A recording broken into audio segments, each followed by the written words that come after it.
If my cat was a human, he would be a very old man in his 90s or early hundreds. He's a good boy, Daniel. Oh, happy boy. But everybody's calling him the Benjamin Button cat because he's aging backwards. Oh my goodness, big guy. He's 20. He has like crispy old man meows. You too? You wanna go out? Still, he's crazy running man whenever he had an opportunity to be outside. Look at him. You're dirty. And then when I pick him up to take him inside, his ears kind of flat out. Like, I'm totally displeased with this situation. You're a good boy. You're so cute. Look at your pink nose. Sometimes I wonder how he's made it to this age. I can't explain it. Nobody can, actually. I am a vet tech at a vet clinic, and I've been rescuing cats and kittens for almost 20 years. And I first met Daniel when he came into the clinic I work at. He was 18. He was a barn cat, and the lady brought him in because he had a really significant limp. Oh, he does not want to put weight on it. And she's like, well, I feel like the kindest thing is to put him down if you can't help find him a home. But I had fallen in love with him in that time because he was so sweet. He was making biscuits the entire time. And I was like, you know what? Don't worry about it. I found him a home. I already had 4 cats, but I brought him home. So he became mine that day.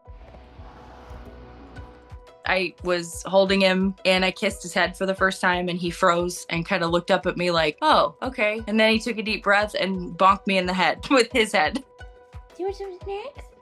He was so sickly, and I really worried that he's not going to make it through the winter. Are you sure? He was really skinny. His fur was matted. He couldn't groom himself. So the first day I took him, gave him a bath, and then I clipped his hair. I call it a senior cut. You gonna sit for this? And I got him on supplements. He had a cat tower and a heated bed. Slowly, things started to change. He immediately started putting on more weight. We put on 1.5 pounds since I got him. And then after 3 months, everybody started calling him the Benjamin Button cat because he's aging backwards. He looks younger than he did when he was 18 now. And 5 or 6 months after, I started taking him outside and just lay in the grass while I was gardening.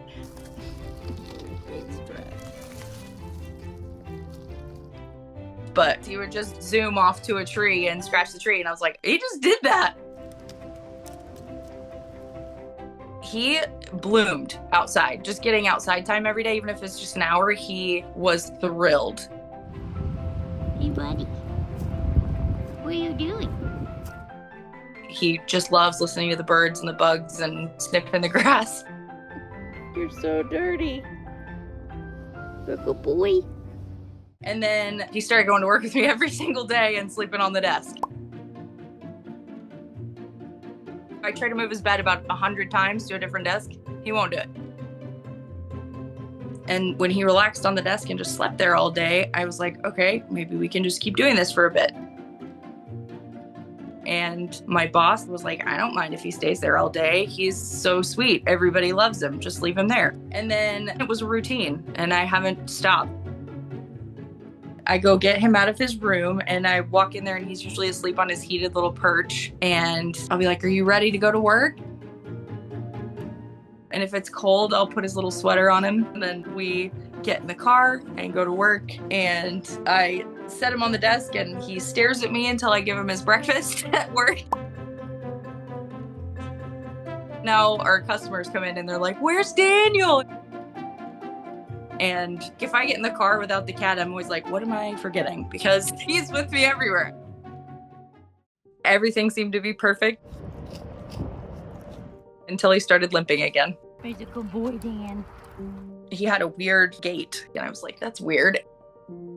So we did x-rays, and then I realized there was a real problem. And it turns out he had a broken toe up by his elbow, and he had also broken the bone at the joint. All the vets said, They didn't think he'd ever be able to walk again. But he's definitely refused to give up. We switched to the brace and he started walking on it and grooming himself. Want to see your tree? And he didn't seem to mind the boot. He started running in the boot and he started playing in the boot and rolling around in the grass. Oh, big jumps. Don't tell him he can't. And he just went on like nothing had ever happened. There you go. Wow. Everybody's shocked at his progress. Literally every vet I've ever spoken to is astounded that the brace doesn't bother him at all. I thought he was gonna hate it. Truly, I was like, oh, this is never gonna work.